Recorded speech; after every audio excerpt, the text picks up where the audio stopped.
দেখেন এই দেখেন কত সুন্দর সুন্দর মেয়ে দেখছেন আমার ভক্ত বরিশাল থেকে বরিশাল বিপদ বরিশাল নাম শুনলে বিরক্ত লাগে এখন আমার রিয়া মনি বরিশাল তুমি জানো আমার বাড়ি বরিশাল আবার রিয়া মনি পাঠাইলো নাকি জিগা তো সমান না আরে যাই হোক আমার ভক্ত আছে অনেক দূর থেকে কত সুন্দর কিউট ভক্ত দেখেন আমরা ইচ্ছা করলে সুন্দর মেয়ের হিরো আলমের অভাব নাই দেবো না দেশের জনগণের জন্য আর কি করবেন আপনি মনে করেন দেশের জনগণ তো আপনি নিজের ঘর ঠিক করে দিবি না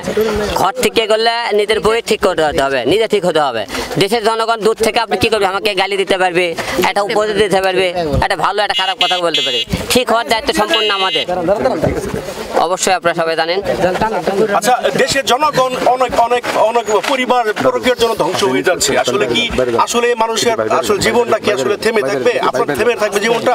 জীবন কারোর জন্য থেমে থাকে না কিন্তু জীবনের মধ্যে চলে কিন্তু আমাদেরকে মানুষ যদি পরিবর্তন না হয় তা জীবন পরিবর্তন হবে না সকলের আগে আমাদের পরিবর্তন হবে আর সবথেকে বড় কথা কি আমরা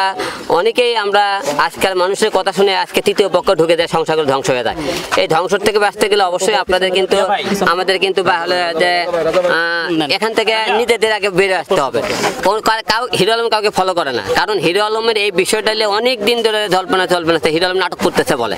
আমি নাকি এটা নাটক বলে করতেছি আমরা ভিউ ব্যবসা করতেছি অনেকে বলে রিয়া মনির কাছে যায় আসে সেই নাটকের আজকে অবসর করে দিলাম এরপরেও দিলাম আমি তো তার সাথে মিলি তারপরে আপনারা কবেন যে নাটক করলাম কিনা তাহলে আজকে থেকে সব নাটক বন্ধ এখন থেকে হিরো আলম আর রিয়া মনির কোনো নাটক চলবে না নাটক চলবে না হিরো আলম আর রিয়া মনির নাটক চলবে না এবং তাকে নিয়ে আমি কোনোদিন সাংবাদিক সম্মেলনে আর ডাকবো না যে আজকে রিয়া মনির কিছু বলতে চাই এরকম বলবো না এখন কিন্তু আমাদের মনে হচ্ছে যে রিয়া মনি এই মামলার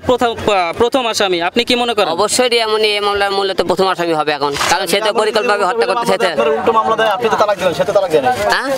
সে তো তালাক দেন আপনি তালাক দেন যদি উল্টো আপনার নারী নির্যাতনের মামলা দেয় তখন আপনি কি করবেন সে যদি নারী নির্যাতন মামলা দেয় এটা তো মামলা দেওয়ার প্রতিটা লোকের অধিকার আছে মামলা দিলে আপনি কোর্টে লড়বো কোনো সমস্যা নাই এই যে আপনাদের দেনমোহর সম্পর্কে কি জানতে পারি কত টাকা দেনমোহর ছিল আমাদের দেনমোহর ছিল 7 লাখ টাকা এখন যে আপনি তাকে তালাক দিলেন এখন তো 7 লাখ টাকা যদি উনি চায় তাহলে তো অবশ্যই 7 লাখ টাকা দিতে হবে 7 লাখ টাকা উনি যদি চায় তে মনে করেন তাহলে আদালতে কথা হবে আদালতে দেখাবে কারণ তার বাবার থেকে 100 টাকাও লেনে যে বিয়ে করার টাইমে তো 7 লাখ টাকা এখনো দেবো না এটা তো আইনে আছে যে আইন থাকতে পারে আইনে তখন আমাদের মামলা করবে 7 লাখ টাকার তখন আইনে দেবো এখন তালাকের কোনো 10 টাকাও সে আমারতে পারবে আপনি যে পেজ চালান দেন সেই পেজের নাকি প্রতি মাসে 1 লাখ টাকা করে দিয়েছে রিয়া মনি আপনার বেতন দিত সে রিয়া মনি যখন প্রতি মাসে আমাকে 8 লাখ 10 লাখ 7 লাখ টাকা ঢুকতেছিল প্রতি মাসে মনে করেন শোনেন আমি 1 লাখ টাকা লিখছিলাম অফিস করে আমি চালানোর জন্য নিতেছিলাম আমি কার কারণে টাকাটা নিয়ে যেহেতু সাথে আমার বউ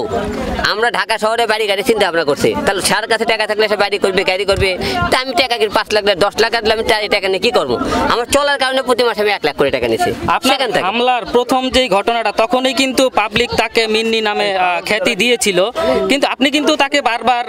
সরিয়ে নিচ্ছেন এই জায়গা থেকে এখন তো প্রমাণ হয়ে গেল আসলে সেই আসলে প্রকৃত মিন্নি এটা আপনি কেন লুকাইছিলেন এটা শুনে কিছু কিছু বিষয় না সিআইডি ভাবে আপনি থাকতে হয় যে তাদের গোপন রহস্যগুলো বের করার জন্য আমি একটু চুপচাপ ছিলাম তাদের গোপন রহস্যটা কি গোপন রহস্যটা বুঝতে পারলাম সে তার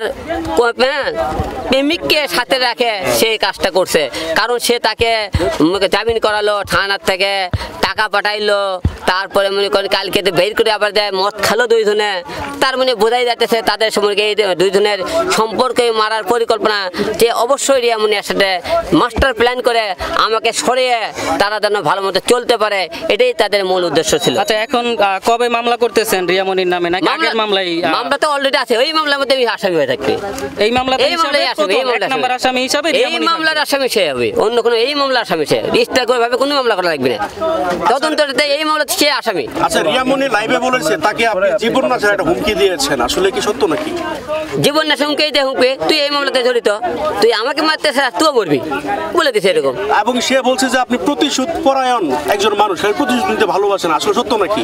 প্রতিশোধ আপনি যদি আমাকে থাপ্পড় মারেন তাহলে আমি চুপ করে থাকবো তাহলে আমি তো আপনাকে থাপ্পড় মারবো না আপনি আমাকে থাপ্পড় মারলে একটা মারলে আমি হিরো আলম 2টা মারা চিন্তা ভাবনা করেন হিরো আলম কোনদিন মার খেয়ে থাকে না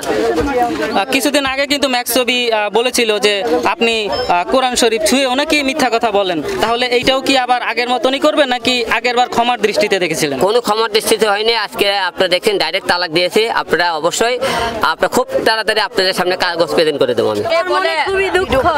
হিরো আলমের অনেকে বলে যে সোনালী মেয়ের হবে না, আমি তো দেখছেন রিয়ামনির চেহারা কতটা সুন্দর, হ্যাঁ, কিন্তু তাও আমি সুন্দরী পদারি ছিলাম না। কিন্তু সুন্দর মেয়ের অভাব নাই হিরো আলমের। হিরো আলম চাইলে অনেক কিউট কিউট সুন্দর মেয়ে বিয়ে করতে পারে, ঠিক আছে, কিন্তু হিরো আলম কিন্তু সেই সুন্দর পূজারি হয়নি। কোটি কোটিও ঘোরে হিরো আলমের জন্য,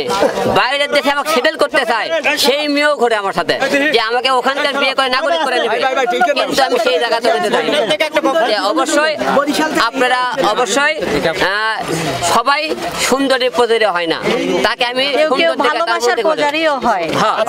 ভালোবাসা সব থেকে বড় জিনিস। সুন্দর কিন্তু সবসময় বেটার করে না, কারণ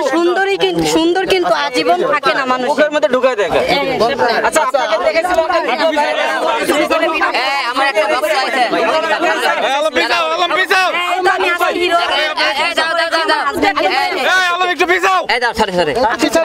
দেখেন কত সুন্দর সুন্দর মেয়ে দেখছেন,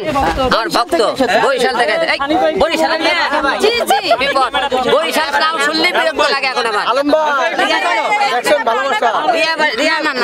বরিশাল তুমি জানো,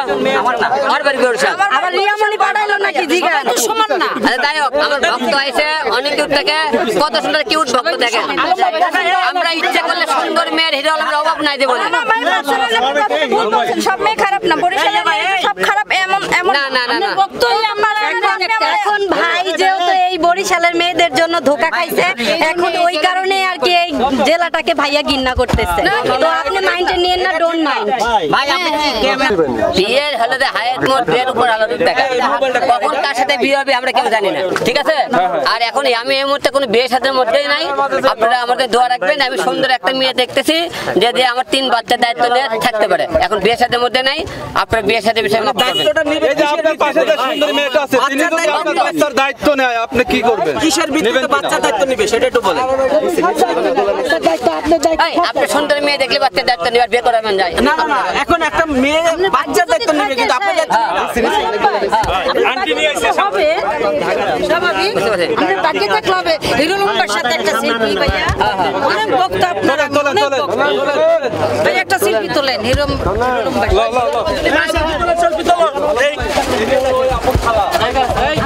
জি সরি, না না সরি, আমি গার্লফ্রেন্ড হতে যাবো, আমি তার একজন ভক্ত।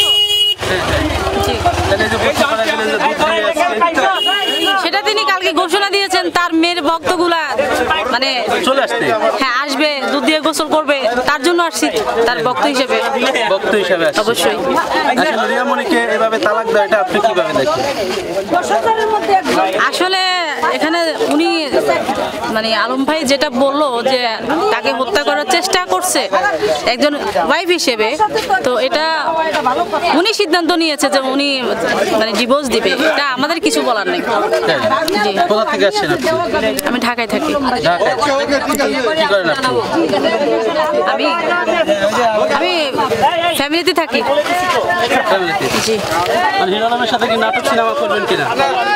হ্যাঁ, আমি গতবার এসে কথা বলে গেছি, শুটিং করার কথা ছিল, তারপর তো রিয়ামনি আপুর সাথে ওনার সাথে আবার একসাথে মিল হয়ে গেছে, আর রিয়ামনি আপু তো এগুলো লাইক করে না, তো এই জন্য এখন আবার শুটিং করবেন আর কি। এখন যদি হয় কপালে থাকে তাহলে অবশ্যই হবে।